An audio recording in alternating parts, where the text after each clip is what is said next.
beautiful people and England fans, and welcome back to another Big 7 SuperCoach BBL video.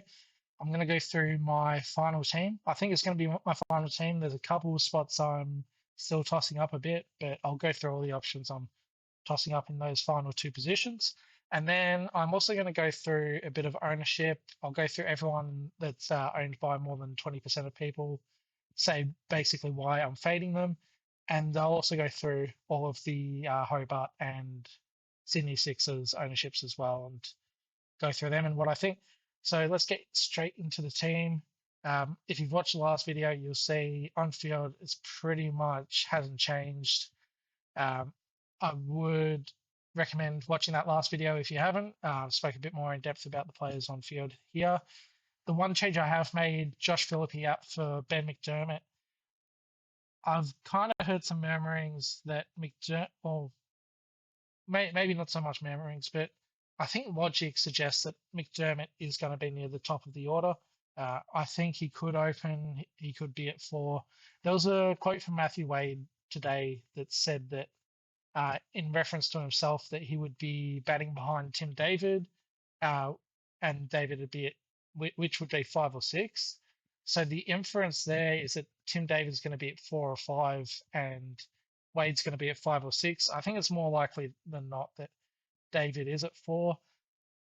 And just going through that team, I don't think McDermott would be all the way down at 6. I think it's more likely that he would be at the top of the order. So kind of process of elimination. I was worried about McDermott maybe being at a 4 and a 5, but with Wade's comments, it sounds like Wade's going to be down the order. And I think just looking at round 1 alone, I think McDermott will outscore Philippe. It will probably be close, but I think McDermott is a decent chance of outscoring Philippe, and he has a round 3 double. So it puts me at 7 Hobart players and 4 Sixers players.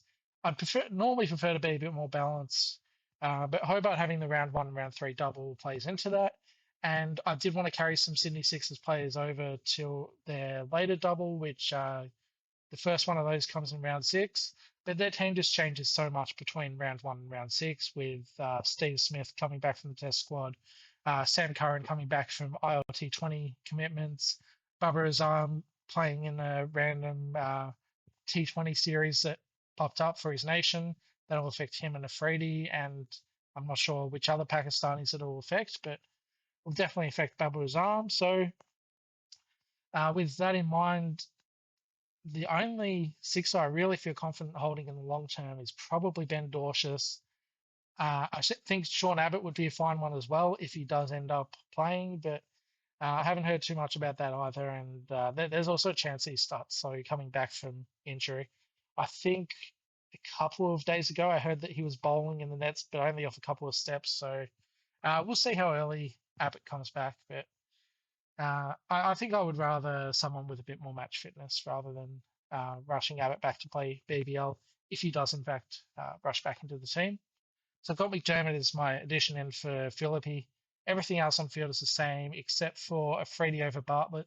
I like both of those picks, especially up against the Renegades. I think Brisbane could easily take the full 10 wickets there.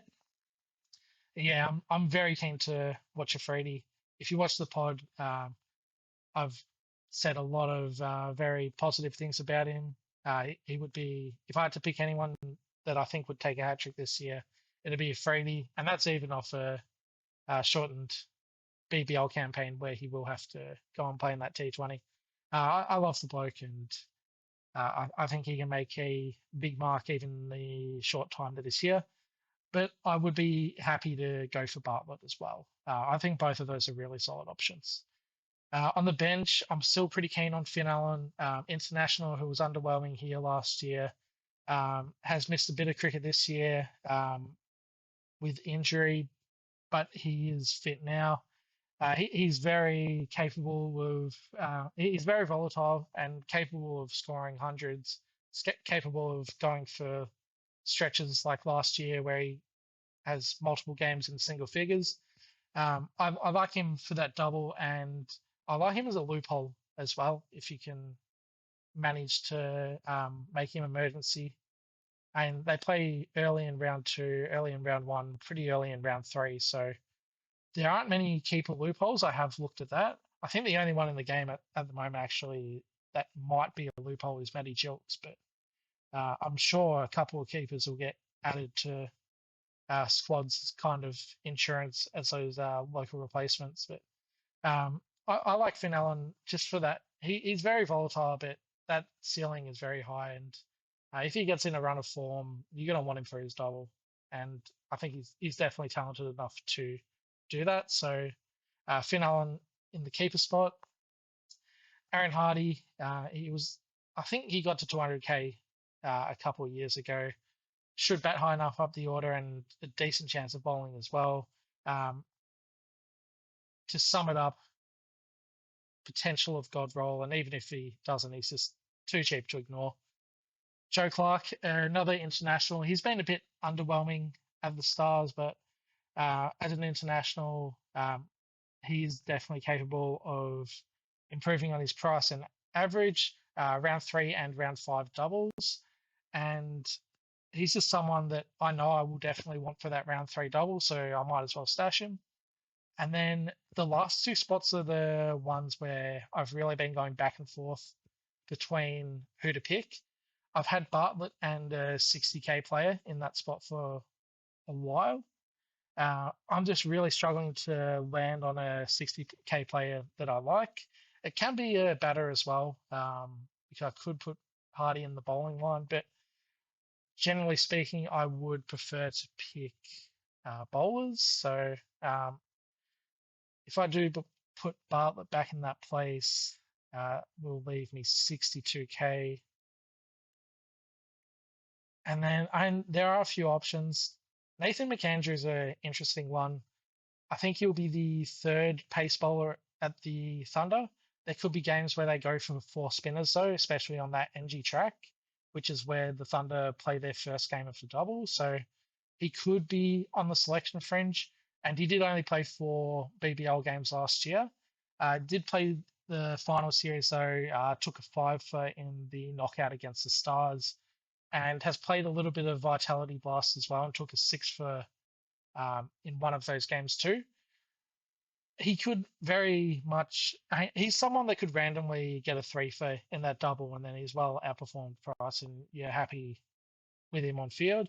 I'm just a little bit unsure about that job security, especially with that opening game at NG. And he doesn't necessarily even have to be the third pace bowler as well. You've got Daniel Sams and Reece Topley. I mean, Reece Topley isn't that good, but he's an international, so he'll play. And then Daniel Sams, who's a lock. That third pace bowler could also be Wes Agar over McAndrew as well. So far from secure. He's a risky one. Mitch Swepson, I didn't mind him either, but looking at the team lineup, I've already got 7 players from the Hurricanes and a Joe Clark. So if I was to pick Swepson, then I've already got 9 players from that round 3 double. And then leading into round 3, if I wanted to trade in Stars players, there's just players from the Stars I would prefer over Swepson. Like I'd rather have a Harris Ralph or a Maxwell, maybe a Stoinis, definitely Tom Curran. So I think there's just better Stars options than Swepson, and he's not a bad price and capable of jagging a few wickets, but kind of fills up that valuable double slot. So don't want him. Weebgen, he's a young up and coming player. He would be interesting if he was if he was at the top of the order. I think it's more likely he bats at 5 or 6, so probably at 6. Capable of bowling, but he would be a part-time option, although Brisbane don't have much bowling depth, so he could be okay. But again, I think that's more of a wait and see as well. I wouldn't really want to pick him round 1 unless he opens, and then I would probably go heavy on the Heat players. Wildermuth, again, he's another player that's just always on the selection fringe. I'm not sure. I could see him playing round 1 and not playing round 2, even though the Heat squad is decimated. He's still on that selection fringe for me. I would consider bringing him in round 2. And then the rest of the players, it's pretty much players that are on selection fringes. Ollie Patterson's an interesting one at 39k. again with the Heat squad being decimated. But he's still pretty young and unproven, and he would definitely go up in price, but I don't think I would have confidence fielding him even in a double, so seems like a bit of a waste. The last option is getting a loophole, and I would really consider that if one of my bench players goes off. But at the moment, I've got Tanvir Sanger, 111k. I would prefer to have Shadab Khan there, to be honest, but I think Tanvir is pretty solid as well, and probably, yeah, just doesn't have the batting upside that Shadab does, but he's still a solid pick at 111k, and yeah, he's quality. And then I've got my boy Hassan Khan in there. I've hyped him up a fair bit on the podcast, so I would go and watch that if you haven't already. Essentially, with Hassan Khan, there's a path for him to be one of the best players in the game. He's going to bat at 6, I think. In the game he played for the Renegades last year, he batted at 6 above Sutherland. And he'll probably be their 6 bowling option as well, and that would be their second spinner. So I think in most games he should bowl at least a couple, but he is capable of bowling his full complement of 4. So yeah, this is what I'm saying is going to be my final team. In saying that, I do have contingency plans.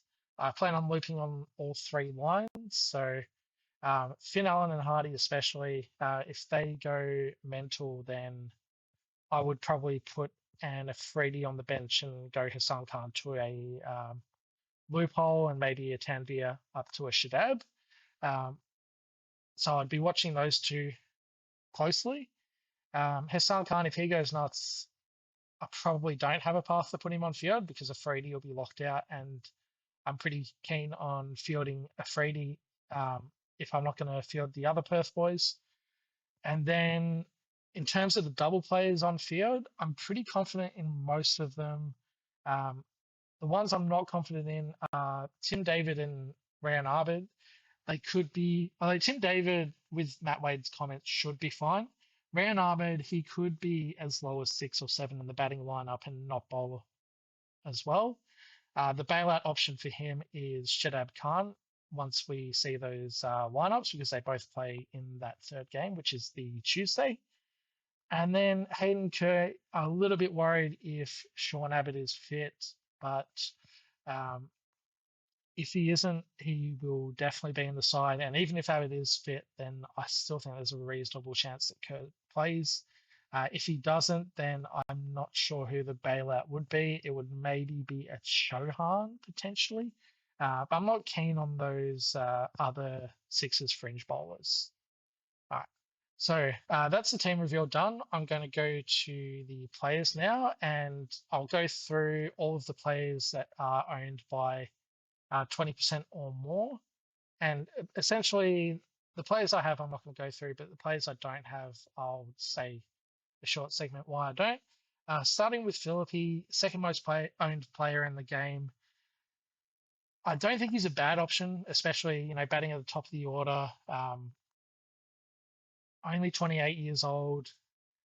For me, I think he's fairly priced. I would prefer having McDermott over him though, and yeah, with the 1 double, I'm just not as keen as other people are on him.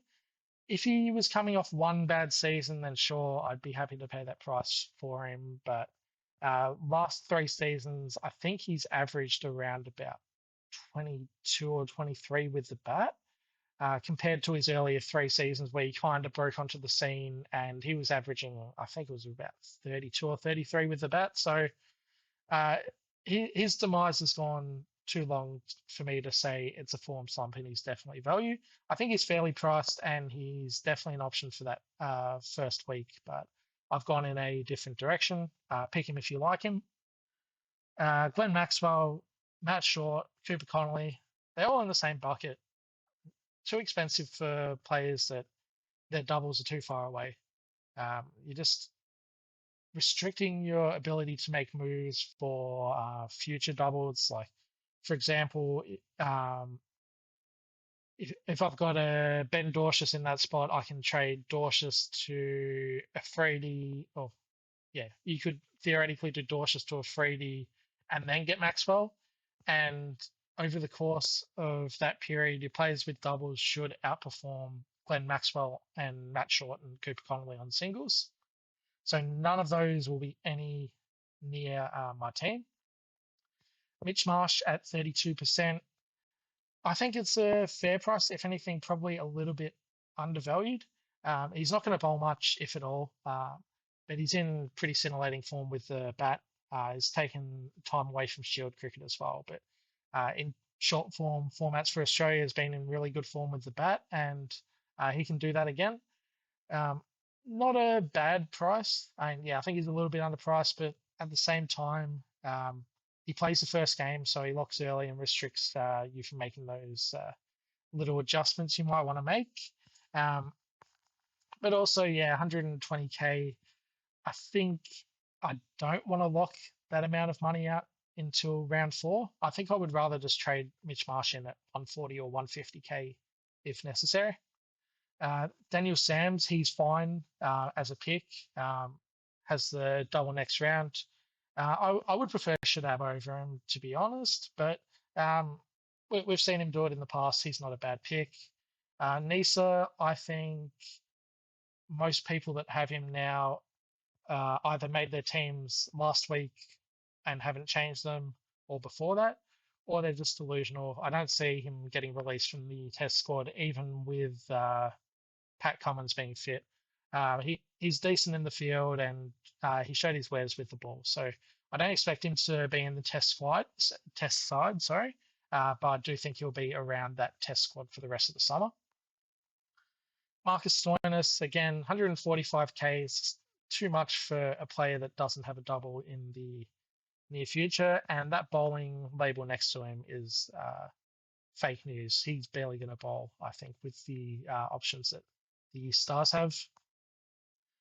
Will Sutherland, and same argument, except I actually, Will Sutherland, I will say, is the worst pick in the game. Put that as my hot take, because they've brought in Hassan Khan, who has batted above him in the order, 167K, and might not even bowl his full complement of overs as well. So with a double not until round 8, an elevated price tag, and a potentially worse role, I'm going to go out on a limb and say Will Sutherland is the worst starting pick in the competition. Bartlett, I raved about him. He's someone you can pick for sure and might even end up in my side. Sam Harper, he's cheap, but just not a good player. I wouldn't be going there. There's better Stars players to stash. Fraser McGurk, he's kind of interesting. It really just depends if you believe the hype around him and if he's capable of putting a consistent season together. I'm not willing to say that no, he's definitely going to be a bad pick, but I think if you do pick him, it's going to be a frustrating ride where he's going to score well in 1 or 2 weeks. You put him on field for the next couple, and then he'll score poorly in those. So, look, I'm not willing to say no on Fraser McGurk. Kane is still young, clearly talented, but just very inconsistent. Matthew Wade, I think that's too far down the order. Also dealing with a side strain, so um, there is a chance he doesn't get up for the first round. And if he does get up, he might be a little bit underdone. So the combination of those factors make him a no. Swapson, I don't hate it with the round 3 doubles coming up. For me, I think there's going to be better Stars players to put on field. I'd rather have Joe Clark over him. So I think he's a fine one to stash, but yeah, better options in my opinion. And then I'll go through the Hobart and Sixers players that I haven't selected. So I've got most of the owned ones. So Philippi, he's the big fade, along with Matty Wade. Moses Enriquez, that's a no. That bowling icon is the most fake thing I've seen. I think if I had to set a line for overs that Moses will bowl this tournament, I would set it at 1.5. He's not going to bowl. And then with the bat, I mean, he's okay. He's most of the time though, he's just going to fill in that kind of glue role where kind of ticks along at run a ball or a little bit faster than that, and not a lot of upside in the Moses pick in my opinion. I think he could go worse, but um, yeah, he's too old for me as well. Nikhil Chowdhury, I think he's a trap. Unless he's somehow listed in the top 3 or 4, his bowling role is going to diminish with the additions of Rishad Hussain, and I would have Rayan Ahmed in the bowling power rankings ahead of him. And yeah, he could also be batting as low as 6 and 7. So here's a no for me at that price tag. Bo Webster test squad. Sean Abbott doubts over his fitness, and if he is fit, then is he going to be match fit as well? So no for me. Still 63K for a reason. Much better IRL player than fantasy. Todd Murphy, and yeah, he just doesn't take many wickets with the ball when he does play. He's someone that might he's the one that they'll take overs away from as well. So he's a no with uncertainty around number of overs and also not really a wicket taker. Chris Jordan, I think he's washed. I don't think he's the worst pick though. He's capable of randomly scoring those 40s off 20s and or taking free fors. Yeah, I think he's 38 years old now, and his best attribute is still his fielding. So uh, I could see a little bit of a diminished role with the ball this year as well, with all of the other Hobart additions with the ball. I don't think it's the worst pick.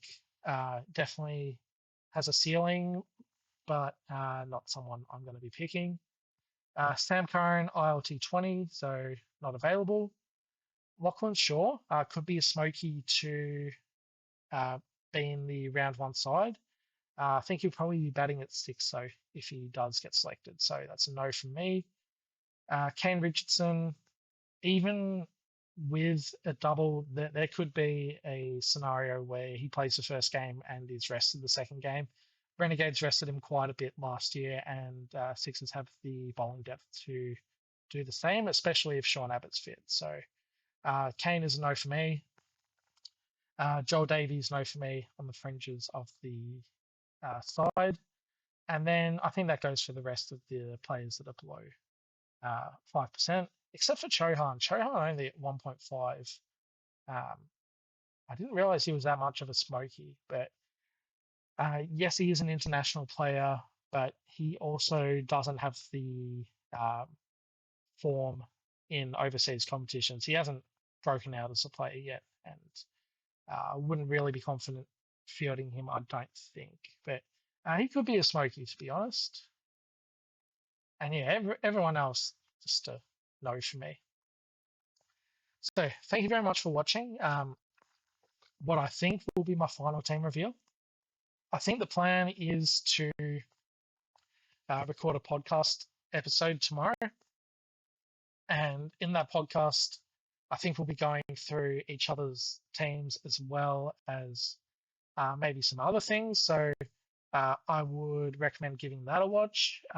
Also, leagues. I've got a group code 937888. Sorry, forgot how to speak for a bit there. 937855. That's a group code, and I've also got another league code 365808. Could potentially make a third one as well. Leagues are really weird in BBL though, because the default is 8-team leagues, which makes sense because you're only going to have 7 regular season games. If you're making leagues any bigger than that, then you end up with people that don't end up playing each other in the what you would call the home and away season of SuperCoach. So yeah, leagues are a bit funky. There isn't really anything anyone can do about that for bigger leagues, but yeah, the default is 8. So if you don't get into that league, then join the group instead. And my vice captain and captain, my vice will either be Bubba Azam or Dorcius. The lean is towards Azam at this point. Um, and yeah, hoping that he does well at Optus Stadium, which has been a high-scoring venue at times. And then the captain, I'm honestly not sure between Nathan Ellis or Mitch Owen. Um, I think I'll probably go Mitch Owen. He said he'll be right for round one, and he said that I think last week. So I assume he'll have the necessary fitness and definitely has the ability to pump out a huge score. But I also don't mind Dallas as well. You could even go for some pot options like Meredith or Rishad Hussain, but I think I will stick with Mitch Owen. So thank you very much for watching. I'll see you for the next video, and check out the pod from last week if you haven't, and check out the pod uh, which I think we'll record tomorrow, and they'll probably come out on a Friday or Saturday.